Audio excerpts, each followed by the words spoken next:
relax for like 2 weeks. Right. And suddenly, they're 9-7, right? They started the season with a bunch of losses to like a bunch of other teams in North America. It is so hard to be elite. Right, and the thing is, Legends. I talked to Stixxay actually after the tournament, and he's like, hey, I've been considering like going back home to Arizona for a little bit during the little off time. And I was like, you probably should, because you're going to be busy for like the next 3 months straight, like going to Worlds and everything, assuming you qualify.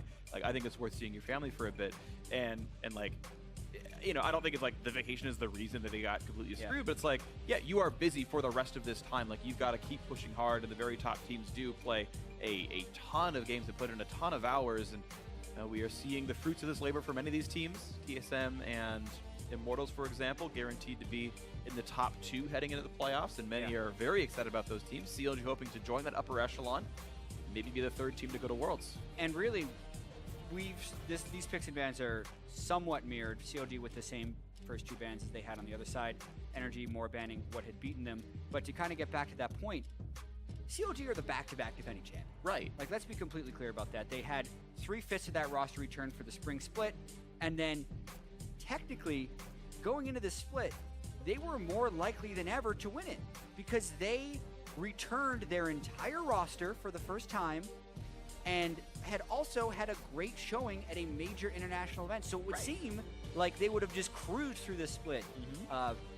Things are never as they seem, obviously. A lot of improvement happened in North America.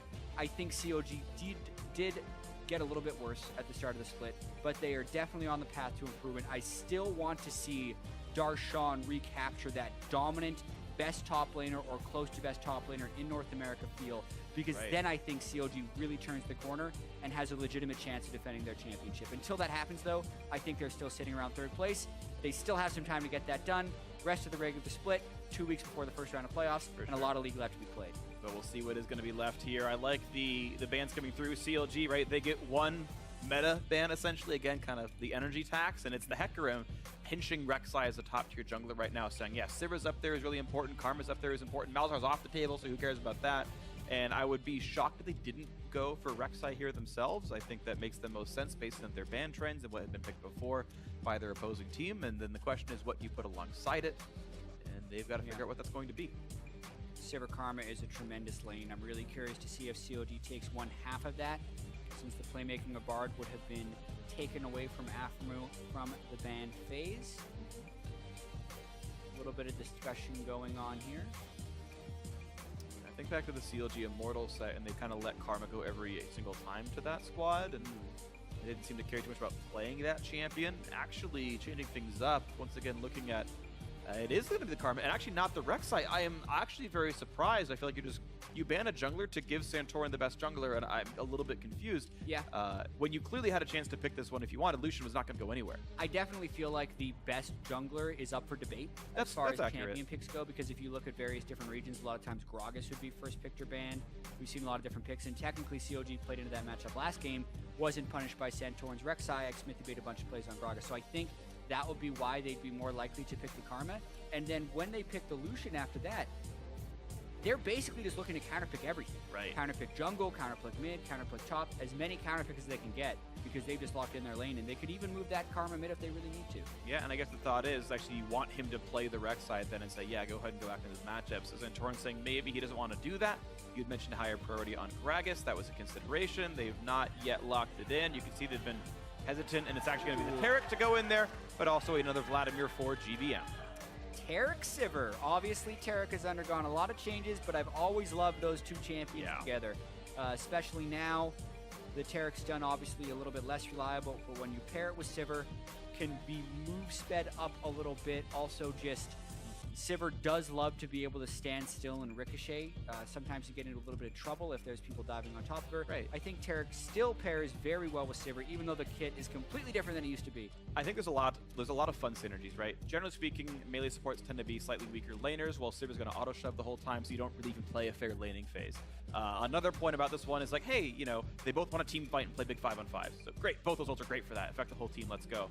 And then Sivir makes sure they can all run fast to guarantee they can get inside the circles that Taric's putting down that you're going to be turning invincible inside of. So like, little fun interactions all the way across the kit. Cassiopeia going to be the counter pick in the mid lane against this Vladimir, and in fact they will finally go for this Rek'Sai themselves. Still wanted to play the champion at some point. Maybe once they got more information, they decided this is what they actually wanted to do. Huhi's Cassiopeia has been one of the champions in which he's made his resurgence in the North American LCS with, so I like the fact that they're picking it here, and also I like the fact that they're picking it into a known matchup. It's pretty unlikely that Quas takes the Vladimir top, although it is still possible, but we'll know for sure by the time NRG locks in these last 2 picks. Yeah, unlikely, but always an option. Here we go on the last couple of hovers here. Shout-outs to Rammus, but for real, though, it's going to be something else, we're pretty sure. Olaf in the jungle, that's going to be interesting if it's the case. Would work well with the Sivir. Yeah. As far as running fast. And you can be immune to the Cassiopeia scariness. And I think I've seen plenty of players say they really do like Olaf into Rek'Sai as the matchup. This could actually just be straight up terrifying if they lock that in, because not man. only can you be sped up by the Sivir and immune to CC because of your ultimate, you can also be immune to damage for 2.5 seconds because of Taric. So, like, that is actually terrifying. Literally cannot interact with Olaf in any way. Yes, for that small period of time, you can only run. Wow. Okay, that's going to be the case. And with the Gnar top lane blind pick, the counter is actually going to be Darshan playing Gangplank. Irelia was up. He could have gone for the matchup. Didn't want to. Wanted to play Gangplank. I didn't think this matchup was that great for GP, but Darshan and the rest of CLG seem to think so. They lost no time in locking that in. Yeah, Darshan with a lot of confidence in here, or they just... Yeah, I think this is mainly a confidence choice right here. I'm really curious, actually, to see if Santorin switches over to Ghost, because I see very little reason for him to stay with Flash unless he thinks he's fast enough with just the Sivir, but... Well, I know summoners don't update during the 60 seconds swap period for spectators, so... I know, but I'm watching in the client right now, and he's still sitting on Flash with 4 seconds left. That sometimes you just forget. That's true. That happens. I'd also seen a few Flash Olafs when they're up against a Jarvan or something because they want to be able to Flash. He did switch to Ghost with like half a second remaining, but running it close. Well, yeah, again, it doesn't update for spectators until the last second. Oh, this spectator? During the, that's just how it works, actually, Okay. if you spectate feed. You just, for 60 seconds, it doesn't update for you. But yes, he went for the Ghost. In the nick of time, maybe not, who knows, but we are getting ourselves into game 2 right now. Darshan's Gangplank coming out. You've got the scariest Olaf comp you could maybe even consider at this point. Sivir and Taric and all that. The Vladimir running fast as well. Certainly a very powerful 5-on-5 comp for NRG. It's a cohesive champ select for them, much like in the previous game. Game 1 was Poke. Game 2 about the 5-on-5. Good chance for that. CLG in a similar boat, though, of course. Karma, Gangplank, Cassiopeia, no slouches in this regard. Yeah. But hoping for some level of lane dominance, though. Lucian, Karma being the bot lane. Like, you want to find a 2-on-2, and you want to win your lane. Exactly. There was a small bug in the loading, so we're going to be in a quick pause. That'll hopefully be resolved very soon. But I do want to speak to the bottom lane matchup a little bit more, specifically the supports, because CLG did get a lot of success with Aphromoo. I don't want to make it a meme, but like the ranged supports, they were very successful. A lot through the laning phase and just some of the utility they were bringing later in the game. Even so much so that by the end of the tournament, SKT had completely switched off of the tank supports and played exclusively Nami against them in the final, like just going all in on the ranged metagame. Yet, as the split has progressed in LCK, if you go and tune into those LCK matchups, or even just look at the match histories, they're just back on melee support. Trundle, Tom Kench, Alistair, Braum, every game. Exactly, and I can't figure out whether this just gentleman's agreement that, like, we like playing tank supports, this ranged thing is no longer fun, or if they weeks to either get around the laning weaknesses and still getting the better team compositions with the tank supports. And I always look forward to not range versus range or melee versus melee, but specifically melee versus range, because I want to see how these interact. Yeah. And it's probably not the greatest difference when you have a CLG team that is fairly far ahead of NRG, but still excited nonetheless to watch KiWiKiD and NoQ go up against Stixxay and Aphromoo. Definitely agree. And champs. And a lot of times, talking with players about how these matches play out, it's like, yeah, you're passively losing all the time until your jungler ganks. And then you've got a stun or, you know, a flash Braum Q or something that sets up the fight. And it's about making the play. You have to do something actively to turn the matchup back around.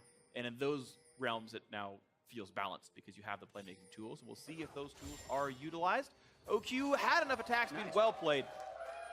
This time around, learning the ricochet and getting the auto attack reset right on time. Well played. Extra golden XP to him. Stixxay, this ward's going to be pretty safe. And no big surprises really anywhere.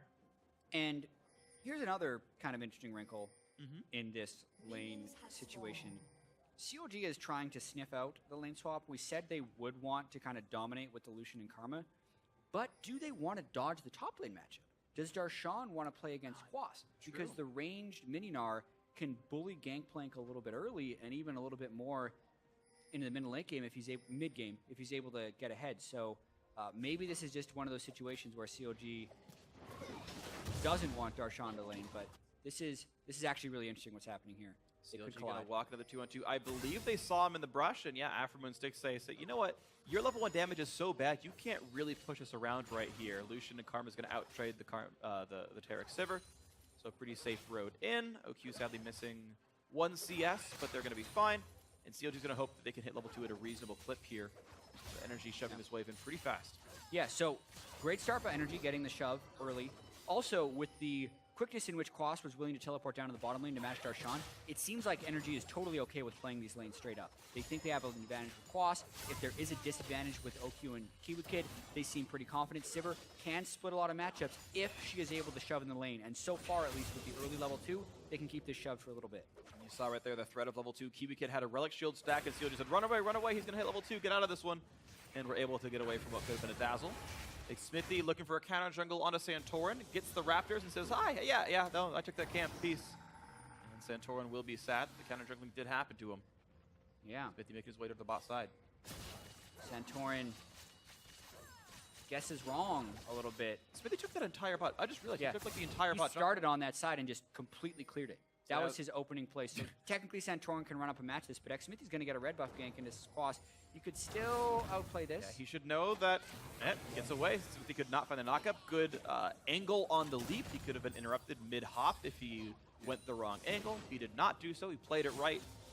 And yeah, now the question is, can they answer all the farm right now? Because Santorin's going to get the jungle. And Huhi's got to actually be very careful right here because they lost control of that top side. Huhi should know this. Oh, nicely played. Yeah, Santorin pops the Ghost. He was already bastioned up by KiWiKiD, so he could duo the stun in there.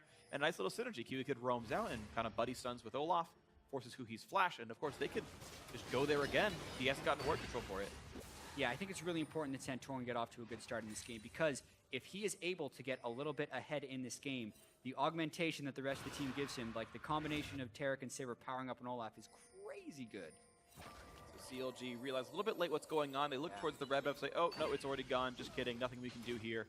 It looks like they were busy getting pushed in by OQ. And you can see NRG, because of their AD carry pick, right? Because of the champion they're playing, were able to get enough priority in the lane to let their support roam out, to let their jungler invade and take some buffs away. And it lines up pretty well for them. Trying to bully as much as possible in that top lane. COD had shoved pretty substantially, so that's why they roamed into the red buff. They got to be careful, though. Santorin, no Ghost. Another repeat gank. Is going to be a couple of slows landing. Stun's going to... Oh, he didn't flash it quite right. KiWiKiD could not land the dazzle on Aphromoo. And it's a trade of summoners. Actually, advantage CLG's exhaust is also down.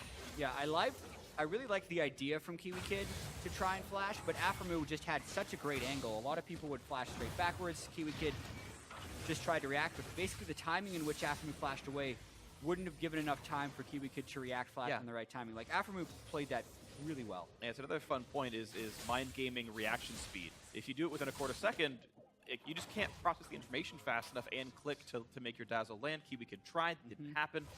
And again, a very well-played escape by Aphromoo.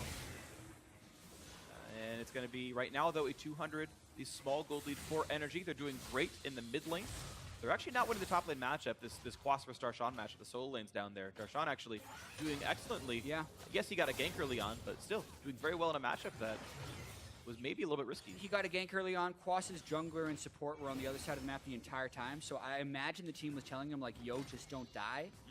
Also, Darshan was able to start in the lane, whereas Quas had to teleport to the lane, so he had to have another level of carefulness if he engages in any big trades. Darshan would be able to reset. So even though the Mininar can be a really good laner early, I think there were a lot of inbuilt advantages that CLG had in that one-on-one lane to give Darshan the ability to get the CS advantage. The map changing how the one-on-one play otherwise. Nicely done. And yeah, NRG taking the safer road. You know, 200 gold from CS, like, not really going to win you or lose you the game. That's okay. It's not the worst thing in the world. Darshan just getting rid of the minions as best he can. Last hits quite a few of them. As Gangplank's do is going the Bandit Mastery as opposed to Dangerous Game, because if you parlay his face, you get 10 gold for it. All right. Darshan might try. Quas not going to give him the chance. Yeah, Gangplank not necessarily a playmaker early, but as he farms up towards the late game, it gives CLG that nice insurance. The amount of damage they're going to be able to put out with the Cassiopeia and a Gangplank is extremely high. Also, trying to do his best to zone Quas out some of these CS. Plus 190, takes a turret shot back for about half that. Yeah, battling for this farm as best they can right here. 300 gold lead CLG this time around. As there's very large waves left to clear up. See if Santorin can keep the pressure over onto Xmithie. Looking at their individual levels, they're almost identical. Tiny lead for Santorin right now. Yeah, I think this is really interesting the way the junglers are pathing this game. Because both junglers are technically supporting their weaker laner, which is then negating the weakness of that lane. Like, Stixxay and Aphromoo can't get aggressive because there's constantly a Taric and an Olaf roaming around up there. Right. And the same is kind of true for Quas versus Darshan. GBM, though, continues to have pressure on that side. A nice stun's going to land. Darshan did not have oranges up. Pops the ulti, and he's going to clear away some of his minion wave. But, yeah, Darshan's been spamming oranges on cooldown to heal, and Quas, knowing that cooldown was there, just came in and smacked him down. Unlucky. Third or fourth CS have actually seen him miss just based on timing. A lot of it is he's unwilling to parlay the actual minions. He's keeping that cooldown up at all times so you can trade back on the Quas. One of the reasons he's able to do well in this matchup is, look, at all times he can just barrel Q and win the trade against Quas. Be careful though, he's running out of HP. Darshan, huge mistake, flash away. Quas doesn't quite land the boomerang, but Xmithie is now here. As long as they play it right, it's a bad situation for Quas. Lands the boomerang, but there's the poison, there's the kill, and there's first blood in for Darshan. The bait is successful. Yeah, he didn't have the mastery, but that was a dangerous game he was playing right there. Because if he doesn't dodge that Q from Quas, he probably dies. A lot of confidence in himself, though, and Quas does take the bait entirely. Works out for CLG. Well played by Darshan. Wow, all right, so CLG looking pretty good in this one. 600 gold lead for themselves. The minion farm is fluctuating back and forth. OQ and KiWiKiD actually up sizably. You're seeing plus 15, and now here comes the teleport play. They're all shut up for the top of the map. Five-man gang. This is not good for Stixxay and Aphromoo. Exhaust is on. KiWiKiD pulls Daggeroba. Now OQ has it, jumps away. Stixxay's dead. Who's next up? It's GBM. He can drop Dagger afterwards. Easy peasy, lemon squeezy. Thank you very much. 2 kills on that one. Yeah, that's one of those things where CLG would have just had to back away if they wanted any chance of surviving. The jungle pressure that Santorin has had in that top side this whole game, they easily had wards prepped in the right place. GBM was even able to roam up. It's double kill. They're going to probably end up trading turrets because the best CLG could do once they were in that situation with Stixxay and Aphromoo being dead is trade the turrets. But overall, that is just a really good move by NRG. Took initiative. Yeah. They did the 5-man gank. They understood that this wasn't going to be able to be counterplayed. And yeah, they have Olaf up. Quas teleports in. Just for icing on the cake, there's a Vladimir here too, who's ghosted up. They even get the first kill onto OQ, which is ideal. They get the second kill onto GBM, which is great. The 2 carries get the kills. Great 5-man game. Really, really nicely done. And that's going to tie up the gold right now. You can see this game, outer turret has died on both sides. Darshan got his, and of course the NRG 5-man squad got theirs. So that resource has been tied up here. We once again have ourselves a very competitive game at 10 minutes here of NRG versus Counter Logic Gaming. And, you know, I think we would have liked to see NRG play this well for more of the split. It's been a pretty rough run for them, but the chance is still there. Keep in mind that NRG right now are 1 match behind Phoenix 1, and that puts them in 9th instead of 8th. There's actually a very important seeding difference on being 9th and being 8th. If you're 8th, you play the winner of Echo Fox versus Team Liquid Academy. Right. That's a reasonably easy match for teams of this caliber. If you're 9th, you play Cloud9 Challenger, who is generally speaking a harder team to play against, and makes your road much more difficult. NRG needs to win either against CLG or tomorrow against TSM to have a chance at grabbing 8th away. That's a lot of damage. Looking for the flash dive. The heal's not there in time. Huhi takes him out. Petrifying gaze under the turret, and whoops, NRG biting off more than they can chew. Yeah, and I think in trying to push against CLG to move up in those seeds, they are getting baited a little bit. Like, that was another clear bait by Huhi, and GBM's not quite able to get the kill. Like, both GBM and Quas are thinking, yo, I want to go for the solo kill. This is my opportunity. But they're taking some pretty big risks in doing so, and both of CLG kills have actually just come from baiting GBM. Like, you don't actually see baits work that often in pro play. Right. Like, it's usually pretty obvious when someone's putting himself in a bad position. That's like obviously bad, but maybe it's the energy greed kind of taking over. Both solo laners have fallen for it. That's going to be the Mountain Drake picked up. Counterlogic Gaming feeling good about this one. 1,200 gold, a nice Drake pickup. And KiWiKiD wants to stop Darshan's recall, but did he really just get baited by a recall? Like, that's a knockup. That's oh, he couldn't chain the barrels. It wasn't close enough together. And yeah, he's going to be all right with this one. That would be. It's like he flashes forward to stop the recall. Yeah. KiWiKiD was playing pretty safe there. He had OQ behind him to speed him up with Sivir if that would have been necessary. Yeah, risk not too great right there. Bot lane pressure is here, and Xmithie is waiting in the wings to reinforce his TV rush. Ninja Tabby, by the way. It's a very physical, damage-heavy energy squad. Xmithie has boots 2 already. Yeah, watch this one. The Rek'Sai ult's over. GBM is in between the turret, and Xmithie's just like, okay, I will hit you now. But then even now, GBM could run away. But he thought he had it. Until Aphromoo gets there. And he's going to do the exact same thing in the exact same Not place a replay. and not get the exact same result. Xmithie running away, and suddenly the hunters become the hunted. That axe hit him again. Aphromoo not going to save this turret. So NRG, this time around, the initiative does work out for them. Yeah, Huhi had burned the flash in the previous escape, and this time Santorin is able to just assist GBM. Should clarify that Aphromoo had also flanked while that turret dive was happening for GBM, so that was more just straight up greed than anything else from GBM to be between the turret. But now he's a 2-kill Vladimir. That's pretty good. That is pretty sizable for him. Turret score now 2-2 as they've continued to trade things back and forth. Mid lane outer, of course, NRG picked that up recently. CLG took top lane outer not long ago themselves. And once again, it's NRG trying to make the play first. And guess what? No one is here to defend this turret. Just a cannon barrage, which turns out is not quite no one. Gangplank's here. He's everywhere. And it does save the turret, while giving Darshan the ability to shove in the wave. CLG have their dual lane back maybe in time to defend that turret. Yeah, watch this one more time. He throws out his miasma. No more slow field, and really GBM. I feel like GBM made his own call there, and Santorin's like, please, I can help too. I don't think he even got an assist on the kill. I didn't see him touch him. That was a solo kill by GBM. I can go back and check to make absolutely sure. Oh, he did get an assist. He has 3 assists on 3 kills. Right, so yes, that's the answer. He must have landed an axe before the full dive or something. He might have smited, that's easy. Huh? Yep, could have chilling smiter. Smote. Smote. A ward in the back line. They did not see OQ. And KiWiKiD has a sweeper, so no ward allowed for you, Counterlogic Gaming. Similar, the pink ward goes down.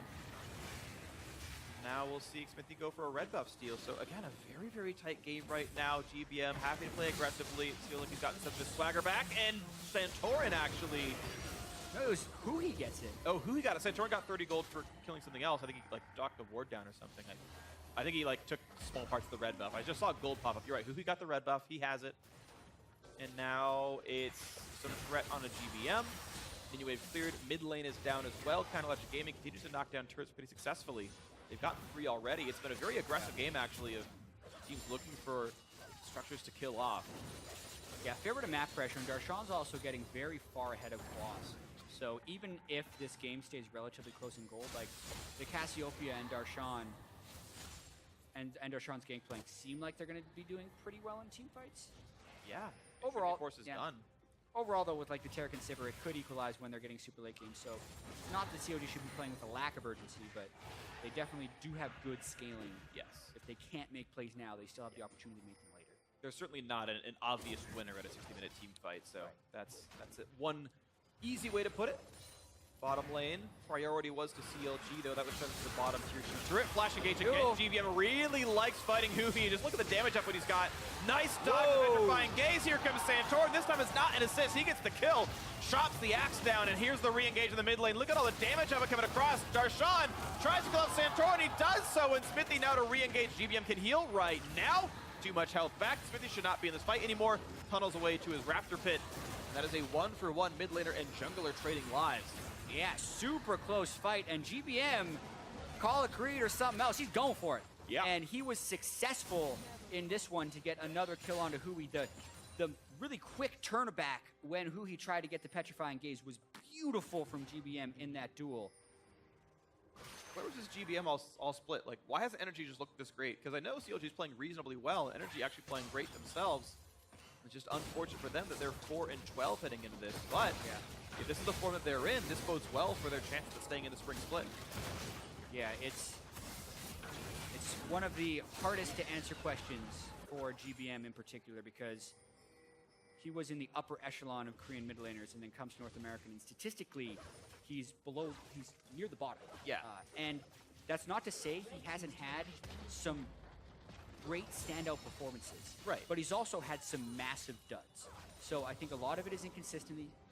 A lot of it is just champion matchups and tools. Like, I also don't think he gives his opponent that much respect. Like, he plays so loose that sometimes that allows him to make the big plays, but more often than not this year, he's been punished for it. Even though this game, it's working out. It's looking like Quas is in a bad spot. He's going to land the slow, going to land the knockup, and Quas is out of ways to get out of this fight, so he's going to drop down. CLG get the 4th kill of the game. It will be an equal trade of tier 2 turrets on opposite sides of the map, but it's +1 kill for Quas, not realizing he was in this much danger. A nice gank by Xmithie to get around behind him, land the smite, land the knockup. 3 assists for him, but now Huhi's got to respect the fact that NRG's coming around. He is a bit late to the party, but he's okay. Yeah, they shift over to mid lane to try and get that one, while CLG is actually pressuring the inhibitor turret. Gangplank as a global, they can actually hold this turret pretty well, maybe even keep the turret alive. The recalls, backdoor bonus is on, inhibitor turret goes down, inhibitor itself, and this is CLG defending 2 versus 4, by the way. They're not losing much of anything. Quas going to try to keep the inhib alive. He won't. To get the Vladimir ultimate out in retreat, it's just Quas respawning, but I don't think he can save this. Maybe they kill him again. There is some risk there. Stixxay doesn't want to fight the champion, though. He wants to kill off the inhibitor and get out. He knows the rest of NRG are collapsing, and in fact, they are. If they play it right, NRG can grab 3 kills with this. Quas is going to kill Aphromoo. He's got the Frozen Mallet, gets the Summoner healed, Naka comes back in, now he's Mega Gnar, here comes KiWiKiD, the re-engage GBM wants Darshan, he's probably going to get him, yes he does, nicely done, a re-engage by Huhi coming in to try to kill him back off, but looks like GBM has managed to escape the escape the Cassiopeia on the Vladimir. Wow, a 1 for 0 to NRG, CLG able to slink away, still of course advantage to them. Yeah, the fact that they're able to kill so many turrets is a temporary advantage, but the permanence of this advantage I actually think isn't necessarily known, because it's such an early inhibitor trade, and unless they can take more turrets off of that pressure, they're actually just going to be forfeiting a lane of farm right there. As this collapse was happening, Darshan was looking to stop GBM and Oki, but they turned it around on him, and we end up getting fight. Oki doesn't want to chase through the miasma, but GBM doesn't care. He just goes right through, kills Darshan, and then even though Huhi flashed, the poison had wore off, so it did not enough, and he can just run away with his ghost. Abyssal Scepter, gotta feel good for GBM. The Magic's just a big deal. Counterlogic Gaming able to reset faster, though, despite losing a champion most recently, and they've picked up Cloud Drake for themselves. Out of combat movement speed and the bonus damage to turrets thanks to the Mountain Drake. You imagine if NRG had that Drake, that mid turret would have probably fallen. Mid tier 2 is very, very low, so those Drakes actually coming into play right here because of how tight the inhibitor kill even was for CLG, but now they've got the rotation speed and the building killing speed. KiWiKiD has to run away from Xmithie. Does so cleanly enough. CLG trying to pressure the rest of the map down to the bot side. And you can tell CLG has a sense of urgency right now. With the way GBM is popping off in this game, going 3-1 so far, and with the down inhibitor, CLG immediately needs to create pressure on the other side of the map. I think NRG is relatively well prepared for this, however, because Quas could teleport in and he shoved out the super minions. Poison's in to zone out some of the engage. Here comes Olaf on the backside. Active plan just yet, but he's going to run in, pick it up, and find something else to kill.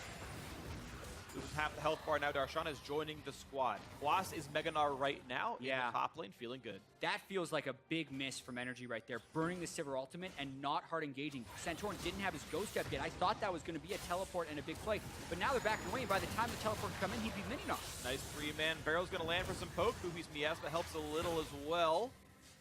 And that's going to be, Mega Gnar timing out. Sadly for NRG, they had no deep ward, so there were no flanks Quas could have gone to. So maybe that they didn't want to TP into the front and make it obvious, and they decided, well, Sivir ult's down, that's too bad. Let's not, fall into the sunk cost fallacy. It's already burned. Sense of urgency is very real, though. That's 4 or 5 waves that Quas has been able to clear in the top lane, and that is farm that CLG is just not getting.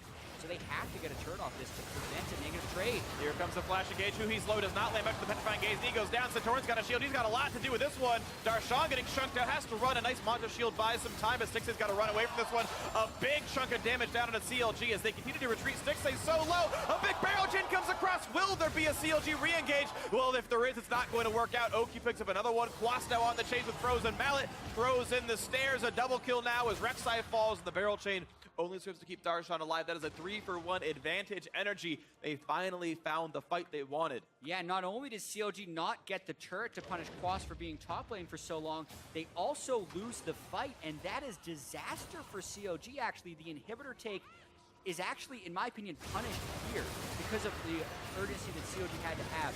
Huhi gets completely blasted at the start of this fight.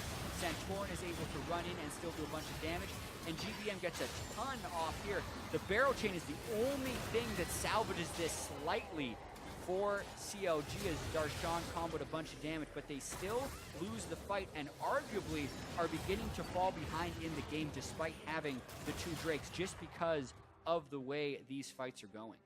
Yeah, some miscoordination this time on CLG's side, and the game is equal in gold right now. CLG up that 1 turret, that's nice for them, but you can see the farm and the kills making NRG feel pretty good about this one. That's even with the free money that Gangplank prints from his Q and from Bandit and everything. So keep in mind, this is actually a team playing very well the side of NRG. Darshan just now has 500 Silver Serpents. He can just now get his upgrade, and actually, I guess Bandit, or the Q gold is different from the Silver Serpent's gain, so I take that back. Either way, you can see Quas trying to hold the top lane, CLG looking at Baron.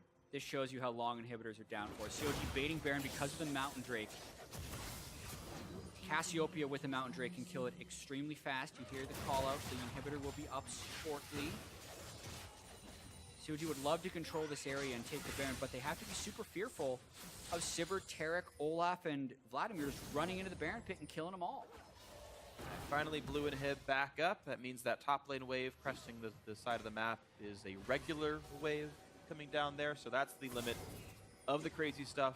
NRG can let Quas rejoin the team. His teleport is down, and CLG know that, and they try to use this to their advantage. Darshan has his own teleport, so now CLG can play the bot side of the map. Quas has to be very afraid of doing this himself, and Baron baits are going to be a real thing. Yeah, Darshan has teleport, Quas doesn't, but yeah. CLG doesn't necessarily have a great way of initiating onto NRG. You look at their overall team composition. Right, it's very passive. Yeah, they kind of have to bait and just run away. Well, but they haven't been able to run away. Hopefully they can throw their Pokeball, get their next Cloud Drake picked up, because that's kind of the goal right now is, you know, stack one of these neutral objectives. Here comes the engage, here comes the Taric ulti as well. Only tags a couple, GBM's invincible. There's a stun and a Huhi taking a lot of punishment, has a flash, he will stay alive. Santorin has a kite right back out. KiWiKiD on a half HP on top of this one. Darshan gets a couple of barrels across, but here comes the damage up with the ricochet is there. Huhi's almost dead. Quick zonies by GBM, the re-engage on him, they pick him up with a barrel, nicely done. CLG get 1, the re-engage on Oku, Stixxay over chases though, and Oku takes him out just like in the last team fight. Now another barrel gonna come in. 400 damage on a Santorin.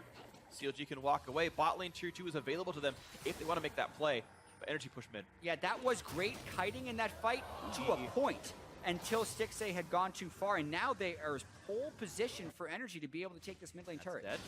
They finally get the rest of what they had done so long ago, and the turret score is now 5-5, and despite losing, in quotes, a team fight, NRG now up 800 gold.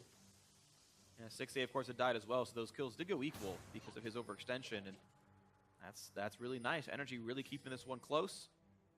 A win here, if they can take the match, would tie them with Phoenix 1 in the standings, and I believe they own the tiebreaker because of game record.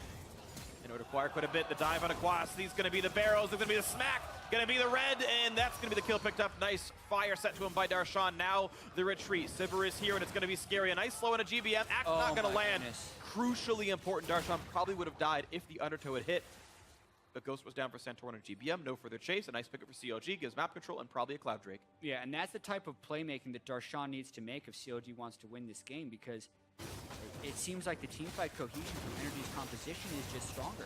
With the way Sivir, Taric, Olaf, and Vlad can just kind of run in, and CLG has to try and absorb, but then a split push decision is made. Darshan's able to get a kill. Darshan had already given up a lot of his advantage. Like, he had a much bigger advantage early on in the game. Yeah. But that kill leads to another Cloud Drake. Keeps him in the game. Definitely does. We'll see what else Canalot Gaming can do around this Gangplank, because CLG are by some metrics losing this game. Yes, they have the buffs, those are nice, but they don't matter once you're in a pitched 5-on-5. Something you have to consider for yourselves. We'll see if CLG can play the rotation game. Of course, they've got 50 bonus out of combat movement speed. Like, they can get in and out of things pretty easily. Sivir ulti almost just like ties what Cloud Drake does at this point. It's an exaggeration, but it's not terribly far from the truth. I mean, you and I are casting a game, and we haven't even mentioned Cloud Drake yet. How Still crazy now. is that? There's a lot of movement speed, though. Like, Did you CLG know it's really- better than 3 of the previous Cloud Drakes? Thanks, chat. I did know that. No, but it actually is somewhat important in this matchup to have that other common move speed. Not as crazy as you would think, though, just because NRG has so much more with the Ghosts and the Sivir that can run them down. This is a very dangerous Baron, though, for NRG. And this NRG taking it without any Drakes themselves. Of course, they don't have that mountain damage output here. CLG coming around. Here's the Sivir ulti in. They're looking for the play. A big Terra Cult, and who's going to be caught? It's Xmithie who gets the wrong way, and it's just Santorin throwing axe after axe after axe. Xmithie getting worn down. Aphro there for the shield. Another undertow lands, and CLG's got to get away from this one. Barrel's going to slow KiWiKiD, but there's a stun on Xmithie, a great petrifying gaze, and it should still be the kill on to maybe. Yes, it will. Nice pickup. OQ unstoppable, having a good game for himself as well to be a great carry alongside GBM. Yet again, NRG winning a 5-on-5. CLG looks like they're doing amazing things when they're kiting back, but they're actually not doing any damage while they're running away, so you can only run away for so long. Yeah. Huhi's now dead, and NRG is going to probably just try and pull this off again. They chased for so long. Sivir ulti's already 2/3 back. It is already almost back. This is going to be a scary thing now. GBM on a flank. This is maybe risky on either side. You never know how it's going to play out. Barrel's not going to chain together. Nice last hitting by GBM. Here comes the attack onto him, but he's going to heal himself. 16.5 HP. He's got to run away. Huhi back up in 4 seconds. Can run back from the base. NRG looking pretty good here. GBM and Quas have been really good at killing Darshan's barrels. Yes. That's one thing I want to point out. Like, they're timing that just right. Or Darshan is a little bit slow on the timing, but the outcome is that the barrels are usually dying. Right, and the funny thing is, like, really, really good gangplanks, you never even see the health bar hit 1. Yeah. It literally goes from 2 to the bullet lands, like, the frame after it turns into 1, and, right, I mean, every gangplank player has played gangplank more than everyone else has played against gangplank, right? So, like, they have hundreds of games of learning this timing to actually frame perfect accuracy, which changes based on how much you've moved. It's one of the most intricate timing details in League of Legends that some of these players are ridiculously good at, and then even still some players can outplay it. And quietly, while GBM has been being such a distraction, OQ is 5-0. And also has kind of reached critical mass on Sivir here with the 70% crit build to get the ricochets going through, making it harder and harder for CLG to teamfight this. We do have to remember, though, this is CLG. They were down 4 Drakes and 10,000 gold against Team Liquid last week, and then just got a 5-0 teamfight win. So you can never count them out in late-game teamfights if they can get the right start. In this game, the right start would be a good Cassiopeia ultimate or some good barrel chains. Here comes the attempt. It's going to be the Vladimir Hemobleg across. He's got to run away, but now he's separated from his team. His flash is down. He's going to get just attacked and assaulted and taken out right here. Nothing to do but die. GBM has slain Huhi. And again, NRG winning the team fight, taking map control. But the thing is, they're trading resources back and forth. The gold stays equal. The question is, what can NRG even do with the power play? Yeah, they have no Mountain Drake, and this team doesn't kill Baron exceptionally fast. They're just going to look to get kill after kill and maybe pick them off 1 by 1. Might just get it. Xmithie at a half HP, but a barrel chain knocks down GBM a fair bit. The re-engage towards Quas. He hops the wall. 5v4. 18 seconds on Huhi's Cassiopeia. And NRG down to half HP on all fronts here. They are injured. No ultimates up for them. This is a little bit risky, depending on how much poke they can take. If a barrel chain goes in here, NRG would be dead. Damage. Now, NRG has to be careful to not die on this one, but Darshan doesn't have enough barrels to really chain people down. He's going to be okay. And NRG disengaged, but this is all they're really getting. They're getting 1 kill and then nothing else because of how much CLG can kite. Like, when Sivir ulti's down, CLG has 50 more move speed than you. You will not catch them again. They can choose to dictate when you fight. Lo and behold, their situation. Out of combat move speed has been fairly useful. Karma definitely assists that as well in trying to counter the Sivir move speed. But eventually, CLG will have to fight back. Like, they are just running away right now and maybe trying to get these Drakes as their win condition. Third Cloud Drake would be coming through. If NRG can control this, that's huge. Yeah. As far as their initiation goes, because that takes the delta from 50 to 25 as far as out of combat move speed bonus. And it actually makes the delta even better. Something that people love to talk about is the diminishing returns on movement speed, which is one of these people didn't like Cloud Drake before, is if you're plus 50 move speed, you're really like probably plus 40 move speed. You're losing roughly 20%. plus 25, you might get the whole 25 out of it. Yes. Like you might cut the difference to 15 from 40, which is you know percentage-wise obviously a bigger cut in this one, and that might be something that happens here for NRG, but CLG gonna hope to get it for themselves, of course. Yeah. So the prep for this would mean that NRG should just be basically in the Dragon Pit, because that way they can chase out of it, and they're the stronger team fight. But they're not there yet, and they're actually taking poke from CLG. GBM in half, the gameplay goal to cut him down as well. Here comes the attempted engage. GBM gonna turn invincible. He's got nothing to do to himself now. Putting into the back line, Pops and Zonia still won't go down, and the kill comes through to Huhi. Stixxay's gonna be next. A double kill for Santorin, and it's Xmithie forced to run away. GBM heals again. This will be a 3-4-0, and whether you can run or not, it feels like NRG can catch up to you.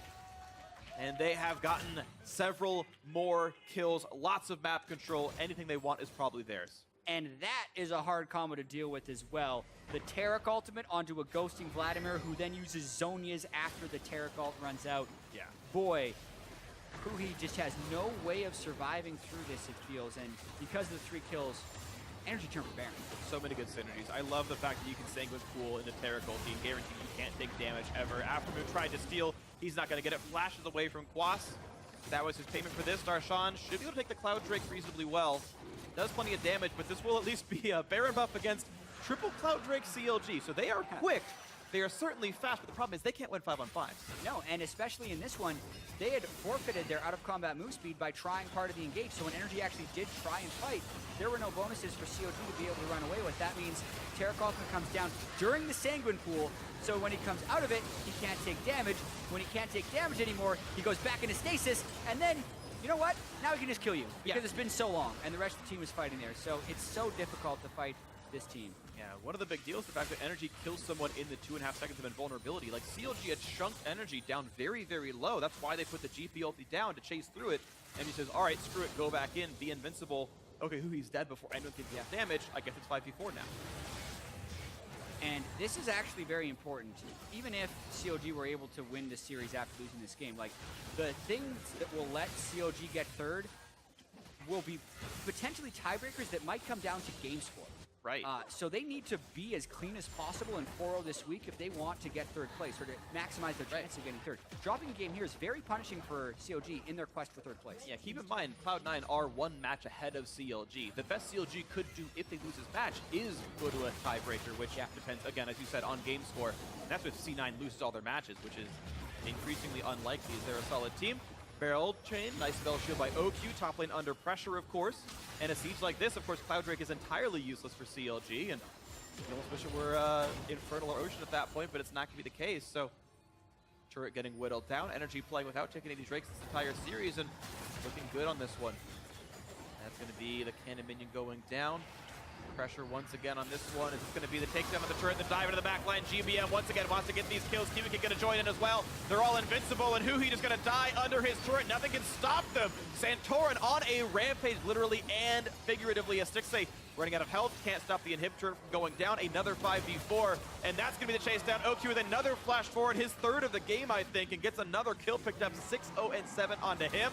Here comes the chase in for the Nexus itself, and NRG making work of Counter Logic Gaming in this second game of the series. A quick Gnar into the wall, looking for the stuns, looking for the kills, looking for the game-winning fight. A nice chain comes through. Xmithie, wow! That's going to be Tides of Blood taking the tides of the game over. NRG gonna take out game 2. Well played by them. They drafted for team fighting, they won them, and they've tied up the series. Yeah, and that was a very strong team fighting energy. Even if they didn't have the cleanest communication in game 1, they